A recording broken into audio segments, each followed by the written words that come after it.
Ukasha, putra pasangan Zaskia Sungkar dan Irwansyah, telah genap berusia 1 tahun.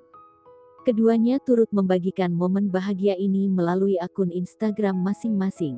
Potret Ukasha yang makin menggemaskan sontak jadi sorotan warganet. Ukasha Muhammad Syahki atau akrab disapa Ukasha lahir pada tanggal 30 Maret tahun 2021.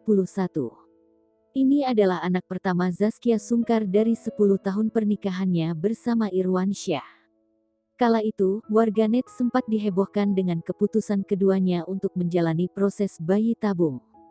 Beruntung, Ukasha lahir dengan lancar dan sehat melalui operasi caesar. Sekarang, sosok Ukasha yang sudah berusia 1 tahun menjadi makin imut dan menggemaskan.